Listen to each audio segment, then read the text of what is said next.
नमस्कार विद्यार्थियों। आज हम अपनी 11वीं क्लास की बायोलॉजी की वीडियो में मिल रहे हैं और जैसा कि आपको पता है कि हम अध्याय संख्या 2 पे बात कर रहे थे। नमस्कार विद्यार्थियों, जैसा कि आपको पता है हम अध्याय संख्या 2 पे बात कर रहे थे और इससे पहले हमने विक्टर की 5 जगत अवधारणा के बारे में बात की थी, कैरोलस लिनियस की बात की थी, वर्गीकरण की बात की थी कि सारे जीवों को क्यों वर्गीकृत किया जाता है। और हम इस चैप्टर में अब ये पढ़ने वाले हैं, इस अध्याय में हम पढ़ने वाले हैं कि जो ये 5 जगत अवधारणाएं थी, ये जो मैंने अभी आपको ऊपर जो आज का टॉपिक बना हुआ है 5 जगत अवधारणा, ये विक्टर नामक वैज्ञानिक ने दी थी और इसके बारे में हम अधिक चर्चा करने वाले हैं। कौन से जीव कहाँ पाए जाते हैं उनके बारे में चर्चा करेंगे। इससे पहले वाले जो टॉपिक्स हमने पढ़े थे, इससे पहले वाले जो वीडियो हमने पढ़े थे, उनको आप जरूर देखें। अगर आपने उनको नहीं देखा है तो आपको ये वाला वीडियो समझ में कम आएगा। अगर आपको ये वीडियो अच्छे से समझना है तो इससे पहले हमको पहले वाले वीडियो के बारे में अधिक जानना होगा। ठीक है फ्रेंड्स, हम अपने अध्याय को शुरू करते हैं। समय को बर्बाद न करते हुए हम आगे की ओर चलते हैं। देखिए, आपको बोर्ड पे नजर आ रहा है 5 जगत अवधारणा। 5 जगत अवधारणा जिसको R.H. व्हिटेकर नामक वैज्ञानिक ने दिया था। किसने दिया था? R.H.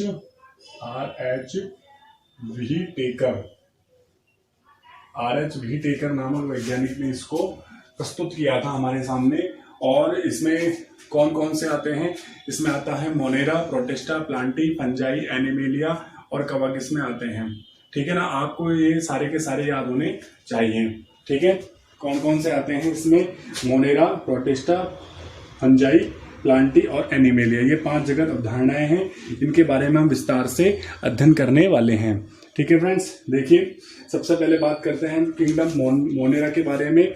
ये मोनेरा जगत है, इसमें जितने भी जीवाणु होते हैं, कोई भी जीवाणु होता है वो इसी वर्ग में आते हैं। सभी जीवाणु इसी वर्ग में आते हैं।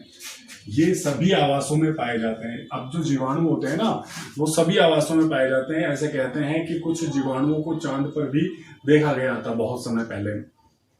जीवाणु जो होते हैं इनके बारे में सही तरह से या अच्छी तरह से लुई पाश्चर नाम के वैज्ञानिक ने बताया था और पाश्चरीकृत की खोज की थी। जीवाणु जो होते हैं कुछ जीवाणु हमारे लिए फायदेमंद भी होते हैं और कुछ हमारे लिए नुकसानदायक भी होते हैं। कुछ जीवाणु को मित्र भी कह सकते हैं और कुछ को हम शत्रु भी कहते हैं। जैसे कि दही में लैक्टोबैसिलस नामक एक जीवाणु पाए जाते हैं जो हमारे लिए बहुत फायदेमंद होते हैं। राइजोबियम नामक जो जीवाणु होते हैं वो हमारे लिए फायदेमंद होते हैं, नाइट्रोजन स्थिरीकरण का कार्य वो करते हैं। इसी प्रकार कुछ जीवाणु हमारे लिए अत्यंत नुकसानदायक भी होते हैं। ठीक है, तो उनके बारे में भी हम इस अध्याय में चर्चा करने वाले हैं। आगे बढ़ते हैं कि ये सभी आवासों में पाए जाते हैं। अब जब ये सभी आवासों में पाए जाते हैं तो इनकी जो क्वालिटी है, इनका जो स्टाइल है जीवन जीने का, इनका जो तरीका है वो सभी प्रकार का होता है। देखो, ये सहजीवी भी होते हैं, किसी के साथ भी जीवन जी लेते हैं। ये परजीवी भी होते हैं, ये स्वपोषी भी होते हैं, ये मृतोपजीवी भी होते हैं। यानी इनमें सभी प्रकार की वैरायटी पाई जाती है। क्यों पाई जाती है?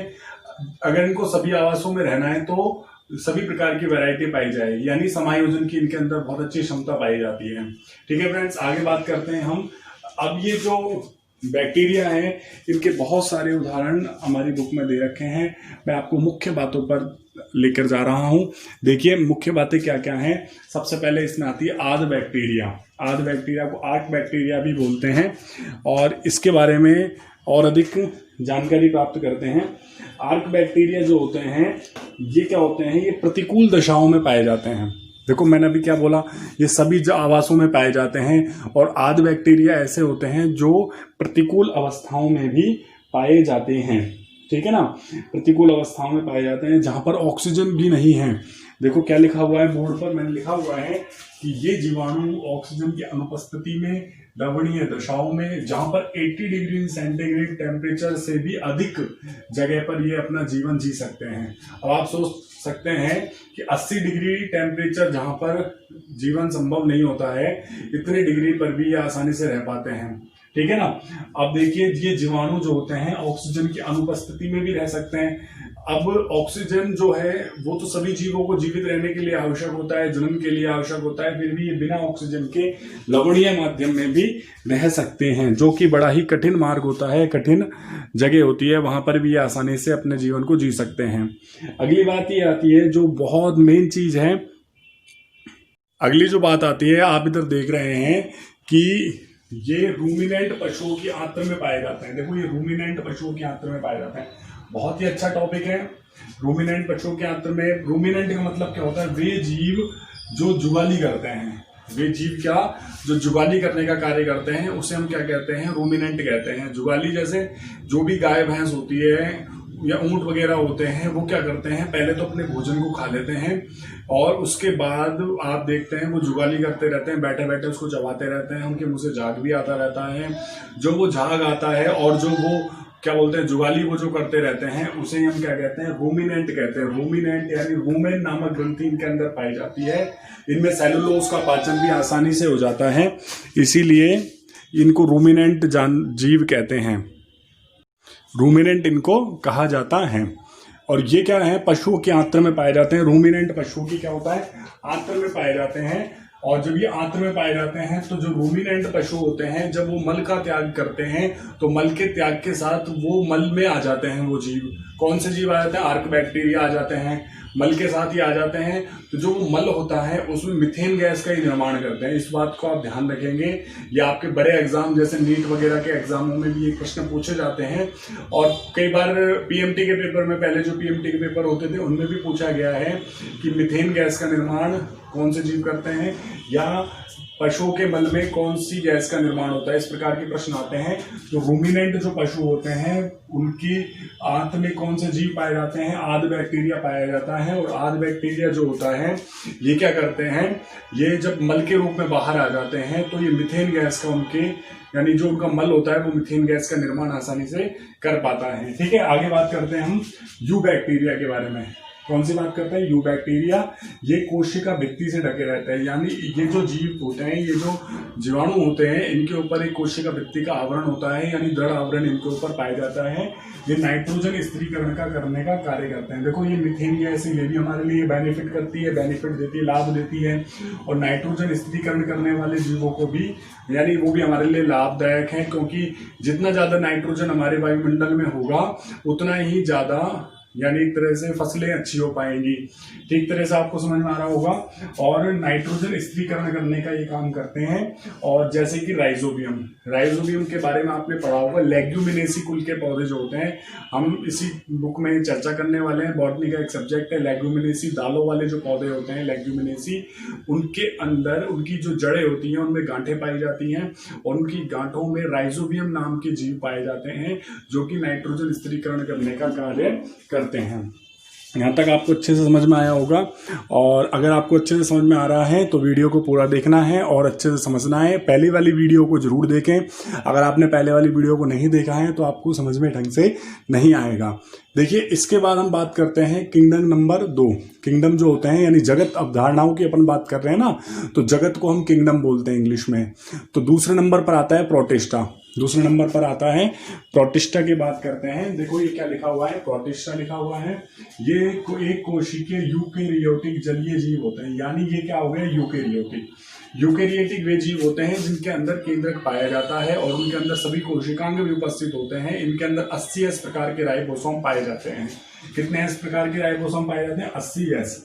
इनके बारे में विस्तारित रूप से आपको और अच्छा समझाया भी जाएगा बाद में।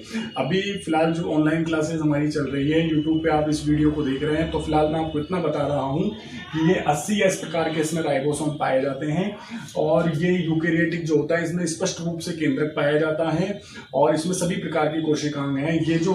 ये वाले जो जीव हैं ये इन जीवों से ज्यादा एक्टिव हैं, ज्यादा विकसित हैं। ठीक है, आगे बात करते हैं। ठीक है फ्रेंड, आगे बात ये है कि ये जो जीव होते हैं ये जलीय होते हैं, जलावास में रहते हैं प्रोटिस्टा। इनकी ये जो द्विझिल्ली कोशिकांग है, ये इनमें कैसे कोशिकांग पाए जाते हैं? द्विझिल्ली कोशिकांग पाए जाते हैं। ठीक है ना, यानी विकसित जीवों की श्रेणी में ये आ रहे हैं। इनकी एक झिल्ली भी नहीं है, कितनी झिल्ली है? 2 झिल्ली इनके ऊपर पाई जाती हैं। इनमें तंतुक व कशाभिकाएं पाई जाती हैं। इनमें पानी में रहते हैं, पानी में तैरने के लिए इनके पास मछलियों जैसे पंख या फिन तो पाए नहीं जाते हैं। जब इनके पास नहीं पाए जाते हैं तो इनमें तैरने के लिए या तो फ्लैजिला पाया जाता है या सीलिया पाया जाता है। कशाभिका को क्या बोलते हैं, फ्लैजिला बोलते हैं, और इसको क्या बोलते हैं, सीलिया बोलते हैं। अभी मैं आपको बताता हूँ। देखिए ये तो है अमीबा। अमीबा का नाम आपने छोटी कक्षाओं में सुना होगा, 7th क्लास में भी इसके बारे में अच्छा सा था। इनके उदाहरण है अमीबा, पैरामीशियम और यूग्लिना। यूग्लिनाइड भी बोलते हैं इसको। मैं इसके बारे में बता देता हूँ थोड़ा सा आपको। देखो सबसे पहले अमीबा इस प्रकार का एक जीव होता है। इसकी जो आकृति होती है वो अनियमित होती है। इनमें मैंने इसमें बीचों बीच एक केंद्रक बनाया हुआ है। अमीबा जो होता है ये क्या बोलते हैं, अपने कूट पादों के द्वारा, झूठे पैरों के द्वारा आगे की ओर गति करता है। साफ यानी लवणीय जल, अलवणीय जल में ये पाया जाता है। ठीक है, जब आप कोई भी वाटर देखते हैं, कोई भी आप जो घूमने जाते हैं, कोई तालाब में जो हरा पानी देखते हैं, वो हरा पानी में अधिकांशतः अमीबा के कारण ही वो हरा होता है। ठीक है, अमीबा को हम अमर प्राणी भी कहते हैं।